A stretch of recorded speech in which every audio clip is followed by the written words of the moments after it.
नमस्कार, मैं हूं राजेश श्रीवास्तव। जैसा कि आप सब जानते हैं कि कोरोना उत्तर प्रदेश में और पूरे देश दुनिया में लगातार हावी रहा है और भारतवर्ष में इसका बहुत ज़्यादा कहर देखने को मिला है। सबसे ज़्यादा उत्तर प्रदेश में प्रकोप देखने को मिला है। ऐसा तस्वीर कहीं देश के किसी अन्य राज्य में नहीं मिली जहां पर लाशों का ढेर लगा हो, नदियों में लाशें बहाई जा रही हों। यानी कि इन सब तस्वीरों से साफ होता है कि उत्तर प्रदेश में कोरोना को लेकर जो त्रासदी आई है वह अभी तक लोगों के मन मस्तिष्क पर हावी है। भले ही कोरोना अब कम होने लगा है, हालांकि कोरोना अभी रिपोर्ट में कम हो रहा है, इसलिए आप ये मत समझिए कि कोरोना खत्म हो रहा है। कोरोना को लेकर के तमाम सारी रिपोर्ट्स केजीएमयू के रेस्पिरेटरी विभाग के एचओडी और कोरोना टीकाकरण के ब्रांड एम्बेसडर, आईएमए के वाइस प्रेसिडेंट, तमाम सारी चीज़ों को लेकर के कोरोना पर तमाम सारी चीज़ों से हमें जागरूक करा चुके हैं। उनकी बताई इलाज से, उनकी बताई दवाइयों से उत्तर प्रदेश ही नहीं बल्कि देश के लाखों मरीज कोरोना जैसी बीमारी से निजात पा चुके हैं, वो भी बहुत आसान इलाज से।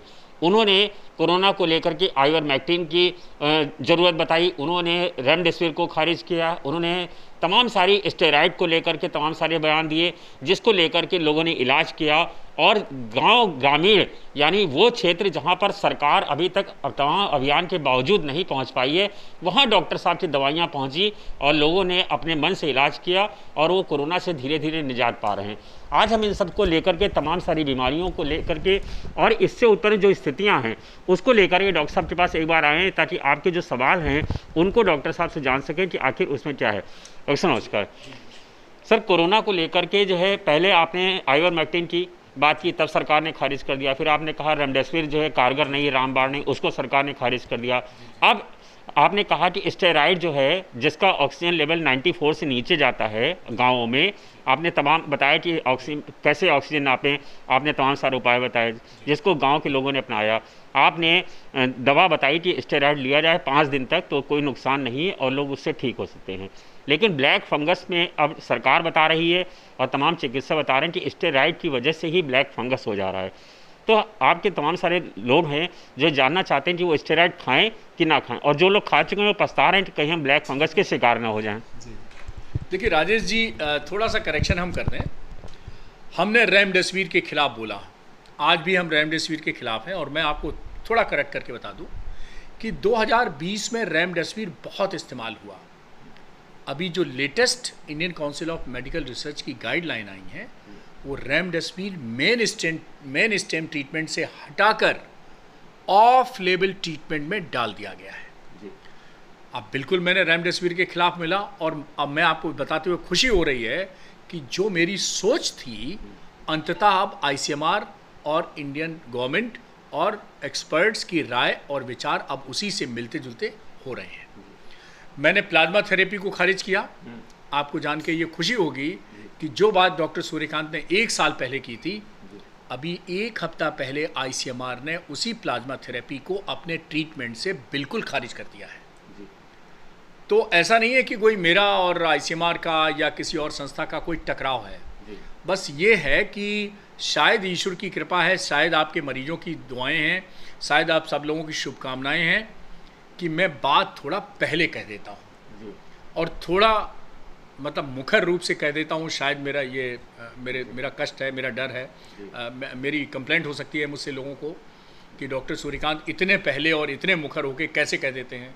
2 महीने पहले मैंने कह दिया रेमडेसिविर जाम नहीं बचाता है, रामबाण नहीं है, और आज आप देखिए Indian council of medical research ने 2 महीने बाद उसको मेन लाइन ट्रीटमेंट से हटा के ऑफ लेबल ट्रीटमेंट में डाल दिया। तो आखिर जो डॉक्टर सूर्यकांत कह रहे थे, आपको दर्शकों मैं बता दूं, दर्शकों आप डॉक्टर सूर्यकांत पर विश्वास करिए। जो मैंने कहा वही साबित हुआ। मैंने कहा रेमडेसिविर कि मैं अगेंस्ट हूँ, रेमडेसिविर जान नहीं बचाता, और मैंने उस समय कहा था जब रेमडेसिविर का 5,000 का इंजेक्शन 50,000 तो छोड़िए 80-80 हज़ार में मिल रहा था, काला बाजारी हो रही थी। तो मैंने कहा काला बाजारी बंद करो, ये रेमडेसिविर जानवान नहीं बचाता है। लोगों ने घरों को बेच करके रेमडेसिविर जी बिल्कुल। और उस समय जब मेरा बयान आया तो हालांकि मैंने कहा था कि कुछ लोगों को बुरा लगेगा, कुछ लोग मेरे से दुश्मनी मान जाएंगे। अब मान जाएं तो मान जाएं, लेकिन जनता को बचाना मेरा फ़र्ज़ है। मैं इस माटी का लाल हूँ, इस माटी में पैदा हुआ हूँ। उत्तर प्रदेश की जनता हो चाहे देश की जनता हो, ख़ासतौर पर गरीब जनता और ग्रामीण जनता के लिए मेरा कमिटमेंट है और इन सबको बचाने के लिए मैं तत्पर हूँ। और इसको मैं गलत जब मैंने देखा कि लोग अपने गहने जेवर बेच बेच के गिरवी रख के और रेमडेसिविर खरीद रहे हैं, तो मुझे मेरी अंतरात्मा मतलब एक तरह से झिझोड़ गई मुझे। तो मैंने कहा कि अब तो मुझे आना ही पड़ेगा, चाहे मुझे कोई चुनौती दे, कोई चैलेंज दे, या कोई नोटिस दे, या कोई कार्रवाई करे तो करे। तो जनता के लिए मैं बोलूँगा, जनता के लिए मैं चिकित्सक बना हूँ, और इसीलिए मेरी देखिए, डॉक्टर बनने के समय एक शपथ दिलाई जाती है। हमारे किंग जॉर्ज मेडिकल यूनिवर्सिटी में 2 शपथ होती हैं, एक हिप्पोक्रेटिक ओथ होती है, एक चरक की भी शपथ हम लोग लेते हैं, और उसमें साफ साफ लिखा है कि डॉक्टर का कमिटमेंट सिर्फ और सिर्फ मरीज के लिए है और किसी के लिए नहीं है। मैं अपने मरीजों के लिए हूँ। मैं विश्व स्वास्थ्य संगठन से लेके कोई अंतर्राष्ट्रीय संस्था हो, मैं किसी से कमिटेड नहीं हूँ। मैं सिर्फ और सिर्फ अपनी मरीजों के हित की और भलाई की बात करता हूँ और करता रहूँगा, और डंके की चोट पे करूँगा। अब मैंने आइवरमेक्टिन का बीड़ा उठाया था, आपको याद है, 1 साल पहले। जी सर। श्वेत पत्र हम लोगों ने जारी किया। इंडिया के 18 एक्सपर्ट मिलके हम लोगों ने जुलाई में व्हाइट पेपर लिखा। दुनिया का पहला श्वेत पत्र था आइवरमेक्टिन पे। वो इतना ज़्यादा पढ़ा गया, देखा गया कि WHO को भी अपनी वेबसाइट पे उसको डिस्प्ले करना पड़ा। ये अलग बात है कि WHO ने अभी तक अप्रूवल नहीं दिया है आइवरमेक्टिन को ट्रीटमेंट प्रोटोकॉल में। उन्होंने कहा कि नहीं, अभी आप और ट्रायल करिए। ये तो मान लिया है कि काम कर रही है दवा, और ये भी कहा है कि इसको और ट्रायल करिए। मतलब बढ़ावा तो दे रहे हैं, पुश कर रहे हैं, लेकिन अभी मतलब वो कहते हैं ना कि वो प्यार तो है लेकिन इकरार नहीं है। तो चलो, प्यार तो हुआ WHO को आइवरमेक्टिन से। अरे अभी प्यार है, इकरार भी होगा। आप दर्शकों, आप निश्चिंत रहिए। डॉक्टर सूर्यकांत ने कह दिया है। सरकार ने बहुत शुरू में खारिज किया। देखिए, शुरू में खारिज किया। जब हमारा व्हाइट पेपर आया, मैं उत्तर प्रदेश सरकार का धन्यवाद दूंगा। सबसे पहले उन्होंने जुलाई में व्हाइट पेपर हम लोगों का आता है, और 6 अगस्त 2020 को उत्तर प्रदेश सरकार देश की पहली सरकार है, और शायद दुनिया की भी पहली सरकार होगी जिसने अपने प्रोटोकॉल में शामिल किया। और आज भी उसी वजह से जितने पिछले साल होम आइसोलेशन में मरीज ठीक हुए, उसी आइवर बेस्ड प्रोटोकॉल से जो हम लोगों ने बनाया था, उसी से सब ठीक हुए। और आज भी आइवरमेक्टिन, मैं बता दूं, दुनिया में 40 से ज़्यादा देश, अभी भी 40 से ज़्यादा जो क्लिनिकल ट्रायल हैं वो चल रहे हैं। देश में भी 8 क्लिनिकल ट्रायल चल रहे हैं। पड़ोसी बांग्लादेश ने तो इतनी अच्छी एक स्टडी की है, उसने कहा है डॉक्टर और हेल्थ केयर वर्कर INH बराबर आइवरमेक्टिन बराबर खाते रहें बचाव के लिए, तो वो बचे रहेंगे। 500 मरीजों पे 500 हेल्थ केयर वर्कर्स को उसने आइवरमेक्टिन दिया बचाव के लिए, और 500 जो दूसरे ग्रुप के थे उनको नहीं दिया। जिनको दिया आइवरमेक्टिन, उसमें से एक को भी कोरोना नहीं हुआ। इतनी बड़ी स्टडी अभी पब्लिश हुई है 15 दिन पहले। तो इतने सपोर्ट में एविडेंस आ रहे हैं। अरे भाई, WHO कब तक आंखें बंद रखोगे आप? कभी तक तो खोलनी पड़ेगी आपको। तो कोई बात नहीं, मैंने कहा प्यार हो गया है WHO को, इकरार भी हो जाएगा, कोई बात नहीं। राजेश जी, मैं आता हूँ। अब आपका प्रश्न था इस पे स्टेरॉइड को लेकर सर। तो आइवरमेक्टिन को दोस्तों कोई कन्फ्यूजन नहीं है, यही जान बचा रहा है। और मैं आपको बताऊँ, मैं अभी वाराणसी से लौटा हूँ, और हमारे जितने वहाँ एडमिनिस्ट्रेशन के लोग थे, DM हो, चाहे कमिश्नर हो, चाहे पुलिस कमिश्नर हो, चाहे म्यूनिसिपल कमिश्नर हो, कोई भी हो, those who are important for the Covid control in Varanasi, जो कि प्रधानमंत्री का संसदीय क्षेत्र है, जब मैंने अपना रूरल कोविड पेशेंट का अप्रोच बताई, तो उन्होंने हूबहू उसको एक्सेप्ट किया है। काशी में ये प्रयोग शुरू हो गया है, और काशी मॉडल ही आप देश का मॉडल बनेगा गाँव के कोविड के रोगियों को बचाने के लिए। ये मेरा बिल्कुल मानना है। आप देख लीजिएगा, भविष्य आपके सामने आएगा। मैं तारीफ करूंगा अरविंद कुमार शर्मा जी की, जो MLC हैं, और आपने सुना होगा कि वो मोदी जी के साथ उन्होंने सालों साल काम किया है, सीनियर IAS ऑफिसर हैं, और उनको इस्तीफा दिलवाकर और राजनीति में यहाँ भेजा गया है।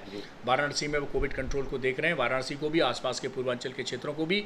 आप विश्वास कर सकते हैं कि डॉक्टर सूर्यकांत पहुँच नहीं पाते हैं, रास्ते में उनका मैसेज मेरे पास आ जाता है।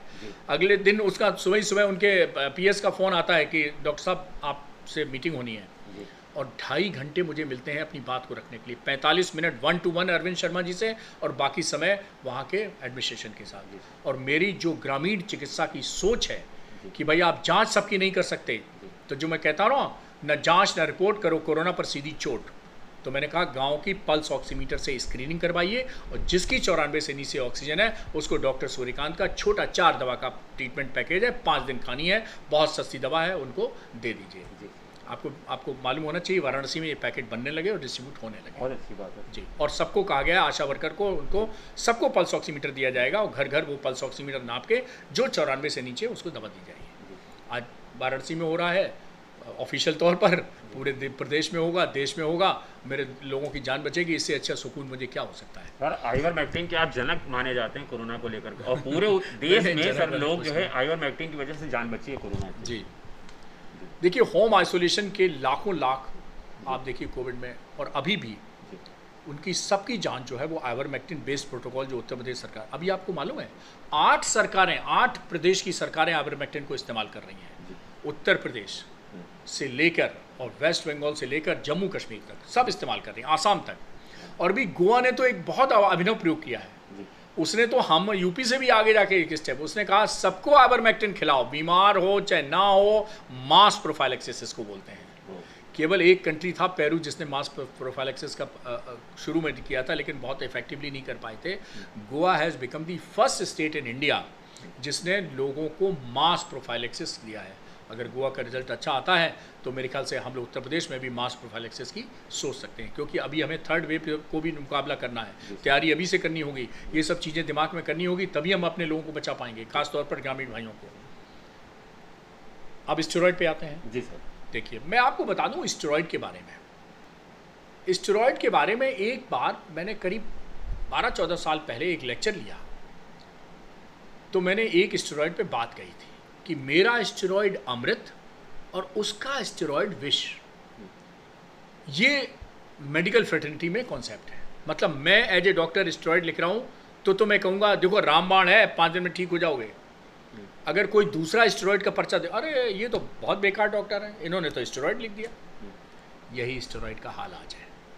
अरे इसी स्टेरॉइड ने 2020 में सब लोगों की जान बचाई है।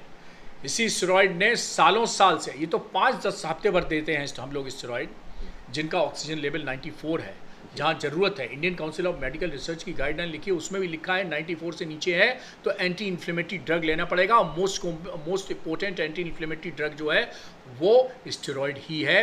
बाकायदा आप देख लीजिए वेबसाइट पे जाके आईसीएमआर की प्रोटोकॉल में लिखा हुआ है 94% ऑक्सीजन के नीचे स्टेरॉइड इस्तेमाल करना है। ये डॉक्टर सूर्यकांत नहीं कह रहे हैं, ये आईसीएमआर के प्रोटोकॉल में लिखा हुआ है, दुनिया भर के प्रोटोकॉल्स में लिखा हुआ है।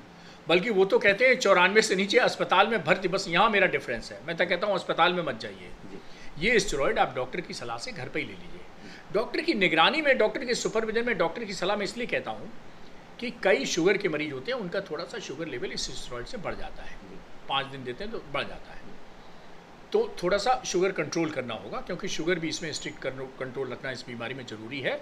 तो उस डॉक्टर से सलाह लीजिए, हो सकता है आधी गोली वो डायबिटीज़ वाली आपकी बढ़ा दे, या चोरी छुपे आप एक रसगुल्ला रोज़ खा रहे थे उसको हटा दीजिए 5 दिन नहीं, गुलाब जामुन खाएंगे, बर्फ़ी खाए, पेड़ा खाएंगे, लड्डू खाएंगे, अरे भगवान को चढ़ाते रहिए लेकिन खाइए मत, खिला दीजिए। अरे थोड़ा तोड़ के चौथाई खा लीजिए, कम कर लीजिए। हमें मालूम है इस देश के डायबिटीज़ मरीजों की हालत, कौन ऐसा डायबिटीज़ का मरीज़ है जो चोरी छुपे मिठाई नहीं खा रहा है।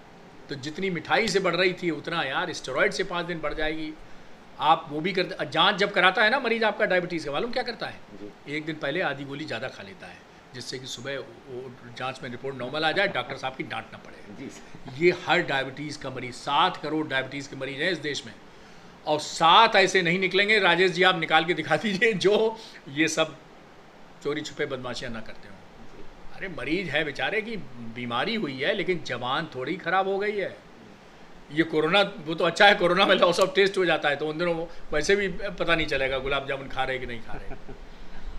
अरे किसी को गरम गरम जलेबी निकलती है, डायबिटीज़ वाले का भी मन करता है यार ये 4 खा गया, हमको आधी तो मिल जाए यार। बिल्कुल। अरे खाने दो उसको आधी यार, ऐसी आफत क्या है। तो सर ब्लैक फंगस जो है ये स्टेरॉइड से नहीं हो रहा? जी हाँ बिल्कुल, मैं आपको बता दूं इस देश में हम लोगों ने अस्थमा के रोगों के लिए, हड्डी और रिमेटोलॉजिस्ट ने गठिया जैसी अन्य बीमारियां और connective tissue disorder, sarcoidosis, ABPA, पता नहीं हजारों बीमारियां हैं जिसमें स्टेरॉइड 5-10 दिन नहीं सालों साल से दिए जा रहे हैं।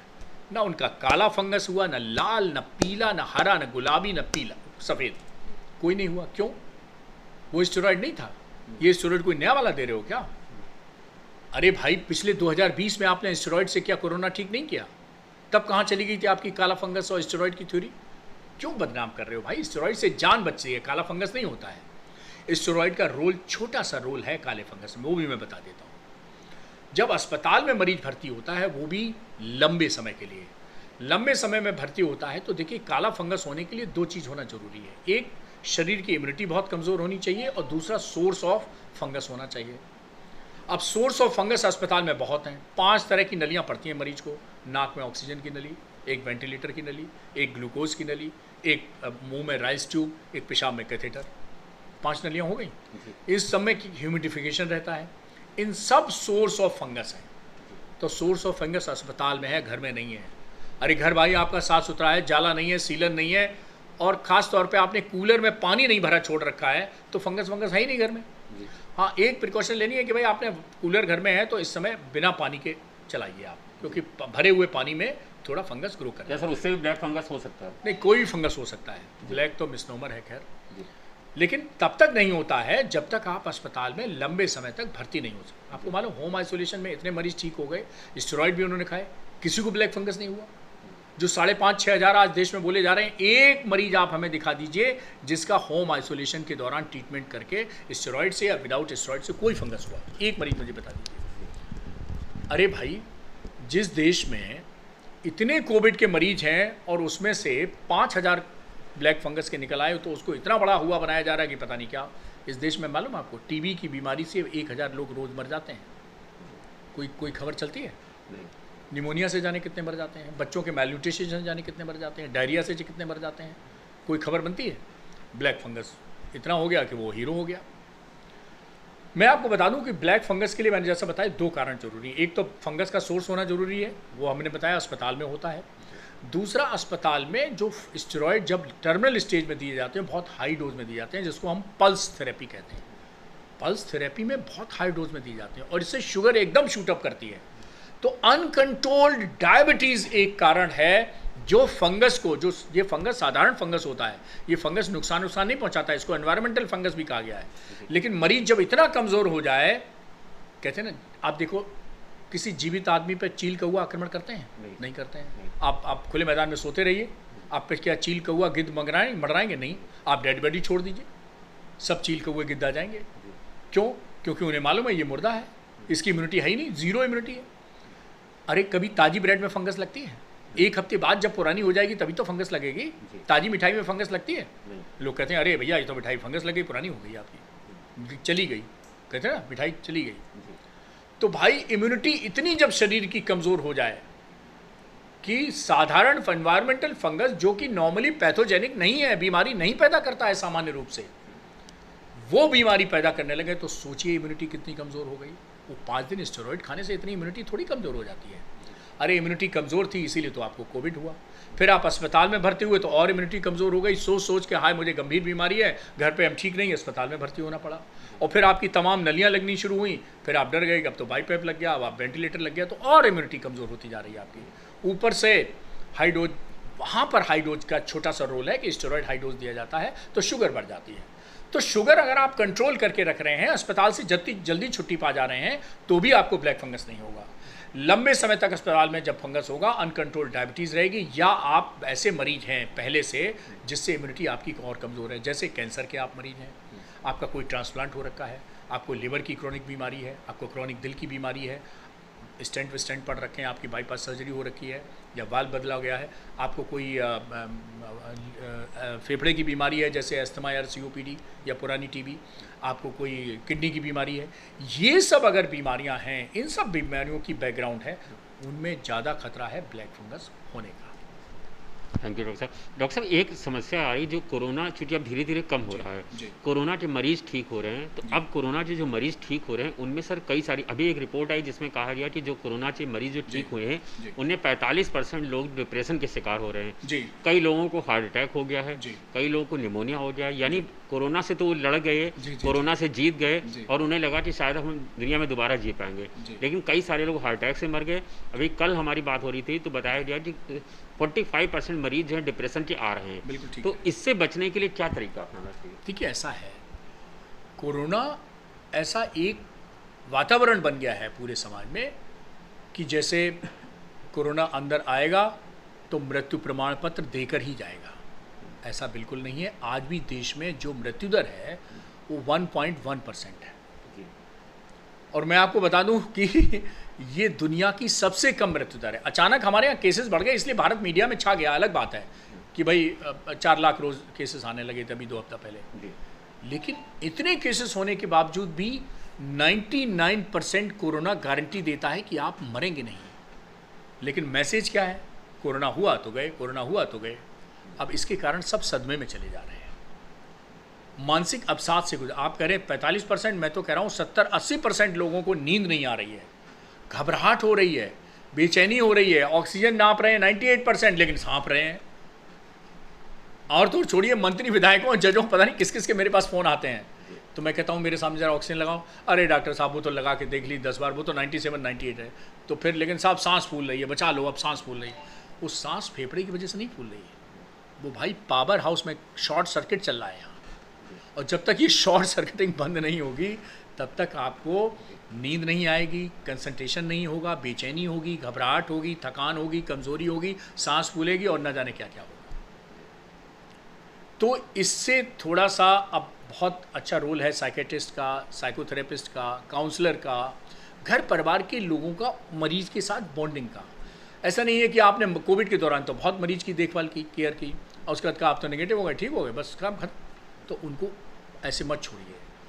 3 से 6 महीने तक छोटी मोटी प्रॉब्लम कोरोना के बाद भी रह सकती हैं, जिसको हम पोस्ट कोविड प्रॉब्लम कहते हैं, जिसमें आधे से ज़्यादा लोगों को प्रॉब्लम फेफड़े की नहीं होती, जिसका मैं डॉक्टर हूँ। आधे से ज़्यादा प्रॉब्लम यही सब हो रही हैं, थकान, कमज़ोरी, घबराहट, बेचैनी, रात में नींद नहीं आना, कंसंट्रेशन नहीं होना, दिमाग में अरे बाप रे वही दिमाग में सपना आता है, साहब आईसीयू में लेटे हैं और सोच रहे थे बचेंगे नहीं बचेंगे, घर वालों से मिल पाएंगे कि नहीं मिल पाएंगे, ये सब दिमाग में रील चलती रहती है। देखिए भाई, ये कोई वो नहीं है, कंप्यूटर नहीं है कि डिलीट मारो और सब डिलीट हो गया। ऐसे कैसे आप डिलीट कर देंगे उन मेमोरीज़ को? देखिए, अच्छी मेमोरीज भी दिमाग में रहती हैं, तो हमारे जो ख़राब मेमोरीज़ हैं या हम कहें दुख की मेमोरीज़ हैं, वो भी दिमाग में रहती हैं। Time is the best healer. देखिए, उनको दोस्तों को ख्याल करना पड़ेगा, घर वालों को ख्याल करना पड़ेगा, डॉक्टर से भी सलाह ले सकते हैं, काउंसलर से ले सकते हैं, साइकोथेरेपिस्ट से ले सकते हैं, साइकेट्रिस्ट से भी ले सकते हैं। ये मत सोचिए कि आप पागल हो रहे हैं, मैं ये नहीं कह रहा हूँ कोई पागल हो रहा है, लेकिन काउंसलिंग की उन्हें ज़रूरत है। हो सकता है एक आधा दवा भी है, उसकी भी ज़रूरत पड़ जाए पोस्ट कोविड प्रॉब्लम के लिए। लेकिन पोस्ट कोविड प्रॉब्लम है, आपकी बात बिल्कुल सही है, ज़्यादातर मानसिक तकलीफ़ है, और उनको बिल्कुल ऐसा मत समझा जाए कि वो पागल हैं। उनको मैंने कहा ना, उसमें थोड़ा क्या हो गया, शॉर्ट सर्किट हो गया है। वो शॉर्ट सर्किट जो है वो ठीक होने में थोड़ा टाइम लगेगा, और time is the best healer. समय के साथ सब ठीक हो जाएगा, आप लोग निश्चिंत रहें। लेकिन इन सब लोगों को कहते हैं ना, वो एक लिख दिया जाता है हैंडल विद केयर, तो इन लोग को भी हैंडल विद केयर। यार दोस्तों से मेरा निवेदन है, घर वालों से निवेदन है, बच्चों से निवेदन है, बच्चे हैं तो बड़ों से निवेदन है कि उनको इन्वॉल्व रखिए, उनको याद दिलाइए। देखिए वाह क्या बात है भाई, आपका तो करियर इतना शानदार, हाई स्कूल में अपने आपने टॉप किया था, मेडल मिला था, फिर आपने ये बीए पास किया था, उसमें मेडल मिला था। अरे भाई आपका बिजनेस क्या ज़बरदस्त आपने एस्टेब्लिश किया, आप 20 साल की उम्र से ज़्यादा लखपति बन गए, करोड़पति बन गए, क्या आपने मतलब उसकी पॉजिटिव पॉइंट जो लाइफ के अचीवमेंट हैं उनको सामने लाइए, तो अपने आप नेगेटिव पीछे हो जाएंगे।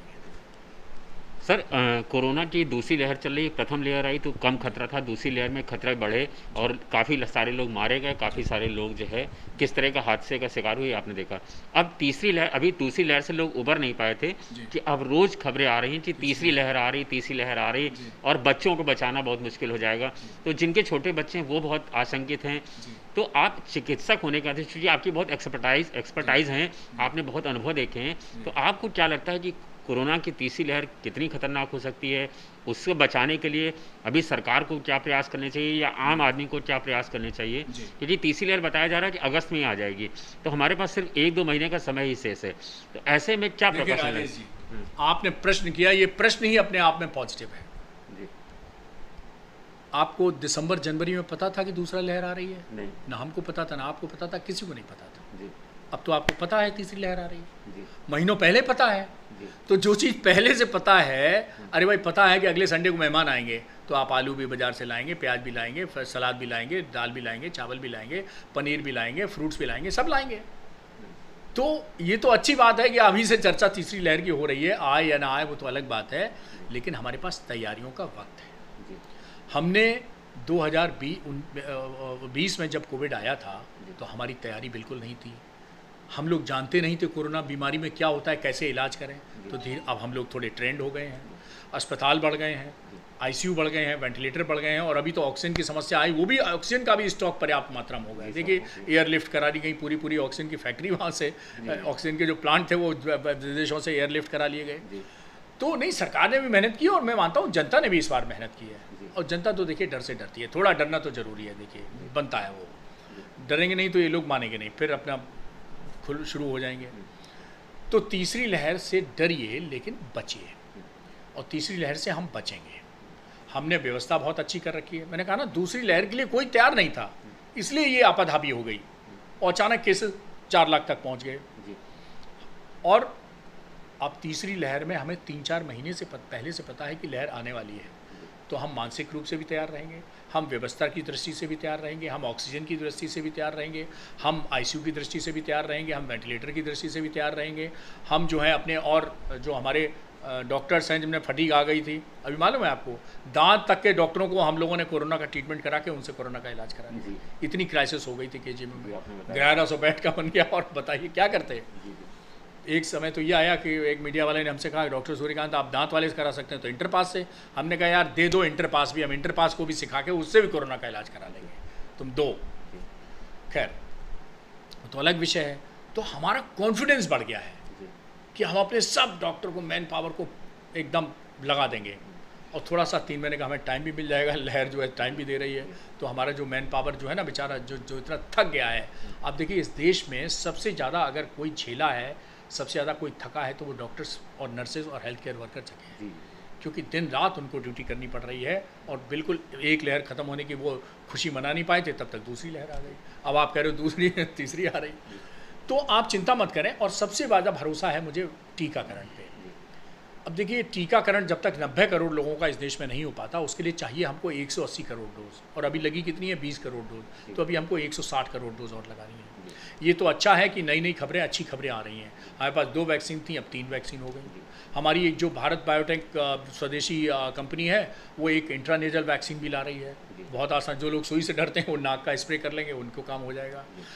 यही भारत बायोटेक कंपनी जो स्वदेशी वैक्सीन बनाती है, ये जो है बच्चों के लिए भी वैक्सीन ला रही है, 2 साल से 18 साल। अगर 2 साल से 18 साल के बीच में वैक्सीन आ गई, it will be A game changer. पूरी दुनिया के लिए भारत की सौगात होगी। 200 से ज़्यादा देश जो कोरोना से प्रभावित हैं, भारत से कहेंगे भैया नमस्ते, भैया नमस्ते, आपने तो चमत्कार कर दिया, जादू कर दिया। अगर ये बच्चों की वैक्सीन आ गई और इंटरनेजल वैक्सीन सफल हो गई, ये दोनों जो हैं बहुत बड़े क्रांतिकारी बदलाव साबित होंगे। दूसरी जो मॉडर्ना और फाइजर की गई है, विदेश मंत्री जी हमारे अमेरिका गए हैं, ये आ जाए तो मैं कहता हूँ कि 7 करोड़ लोग तो ऐसे हैं जो इस देश में इनकम टैक्स देते हैं। और मैं मानता हूँ कि 10 करोड़ लोगों के लिए कोई चीज़ 1000-2000 की खरीद पाना कोई महंगी बात नहीं है। इन लोगों को तुरंत ये मॉडर्ना फाइजर की वैक्सीन अवेलेबल करा देनी चाहिए। सरकार को बिल्कुल इस पर ध्यान नहीं देना चाहिए, सरकारी सिस्टम में नहीं लाना चाहिए। जो खरीदे वो लगवाए, कोई प्रोटोकॉल नहीं, कोई ऐप नहीं, कोई रजिस्ट्रेशन नहीं, कुछ नहीं। पैसा दो लगवाओ, पैसा दो लगवाओ, पैसा दो लगवाओ। कम से कम ये 7-8 करोड़ 10 करोड़ की जनसंख्या एकदम वैक्सीनेटेड हो जाएगी, तो बड़ी उछाल आएगी हमारे टीकाकरण प्रोग्राम में। बच्चों की आ गई तो और उछाल आएगा। तो आप देखिए इजराइल पहली कंट्री है जो कोरोना फ्री हो गई। कैसे? उसने फटाफट 81% का टीकाकरण करवा दिया, लेकिन वो तो 90 लाख हैं, हम 135 करोड़ हैं, तो अंतर तो दोनों में है। उत्तर प्रदेश में 23.5 मैं वही तो कह रहा हूँ, उत्तर प्रदेश में ही 23-24 करोड़ लोग हैं, तो अंतर तो है। हमारे पास संख्या बहुत है, तो हमें मेहनत ज़्यादा करनी पड़ेगी। उत्तर प्रदेश के लोगों को चिंता करी जो नहीं, आप उनके पास डॉक्टर सूर्यकांत हैं। नहीं, मैं तो हमेशा। सर एक आखिरी सवाल कि आपने टीकाकरण की बात की, टीकाकरण में एक बड़ा कन्फ्यूज़न हो गया है कि जो समय को लेकर के पहले लोगों ने लगवाई, उनको कहा गया था कि 4 हफ्ते बाद दूसरी डोज लगवा लीजिए। अब जो आया है कि 3 हफ्ते बाद लगाई जाएगी, कोवैक्सीन में आ गया कि 1 महीने बाद लगेगी। तो ये जो कन्फ्यूज़न है, जिन लोग पहले लगवा चुके हैं वो परेशान हैं, अब जो कह रहे हैं कि क्या डोज खत्म हो गई इसलिए ऐसा कराया गया। देखिए मैं आधे प्रश्न का उत्तर दूंगा, आधे का मैं देने की स्थिति में नहीं है। मेरी नौकरी पर खतरा पड़ हो जाएगा, इसलिए नहीं दूंगा मैं। सरकारी नौकरी है, खतरा हो सकता है उसके लिए। देखिए आधे प्रश्न का उत्तर, पहले तो मैं जनता को आश्वस्त कर दूं कि जो 3 महीने का गैप कोविशील्ड की वैक्सीन के बीच में 2 आया है, एकदम वैज्ञानिक है, एकदम खरा है, इससे डरने की कोई ज़रूरत नहीं है। इंग्लैंड जो कि धरती है इस वैक्सीन की जनक है, देखिए ऑक्सफोर्ड यूनिवर्सिटी की टेक्निक से ये वैक्सीन बनी। एस्ट्राजेनिका ने इसके कॉपीराइट लिए, एस्ट्राजेनिका ने ही टेक्निक दी serum institute of India Pune को, जिससे ये कोविशील्ड बनी। तो टेक्निक कहाँ की है? ऑक्सफोर्ड यूनिवर्सिटी की। अब इंग्लैंड की ऑक्सफोर्ड यूनिवर्सिटी है, इंग्लैंड में जो है वो शुरू से ही 3 महीने का गैप रखा गया। अब दूसरे का जिसका मैं जवाब नहीं दे पाने की स्थिति में, दे सकता हूँ मैं जवाब, तो मेरे पास सब है, लेकिन मैं दूंगा नहीं, मैं देने की स्थिति में नहीं हूँ। कोई बात नहीं। वो पहले कुछ कारणों से 4 हफ्ते रखा गया, अब 3 महीने। लेकिन मैं जनता को ये आश्वस्त कर सकता हूँ कि 3 हफ्ते का गैप बिल्कुल साइंटिफिक है। आप इससे बिल्कुल भयभीत मत होइए, बढ़िया इम्यूनिटी होगी और बढ़िया लड़ाई लड़ेंगे आप कोरोना के खिलाफ, इसलिए कोई डरने की जरूरत नहीं। शुक्रिया डॉक्टर साहब। ये थे डॉक्टर सूर्यकांत, जिन्होंने बहुत सारे उपाय बताए और आपको बताया कि आइवरमेक्टिन जो डॉक्टर साहब ने बताया, जिसकी वजह से हज़ारों लाखों लोगों ने अपनी जान बचाई, जिसके लिए डॉक्टर सूर्यकांत को धन्यवाद देना चाहिए कि वो आइवरमेक्टिन के जनक हैं और उन्होंने ग्रामीण जनता तक इससे पहुँचाया। दूसरी बात, उन्होंने स्टेरॉइड को लेकर के साफ कर दिया है, तो यानी जो ब्लैक फंगस के मरीज हैं या जो लोग आशंकित हैं कि उन्हें स्टेरॉइड खाने के से ब्लैक फंगस हो जाएगा, वो बिल्कुल कतई ना घबराएं और जो 5 दिन का डॉक्टर साहब ने स्टेरॉइड बताया था उसका इस्तेमाल ज़रूर करें। धन्यवाद, शुक्रिया।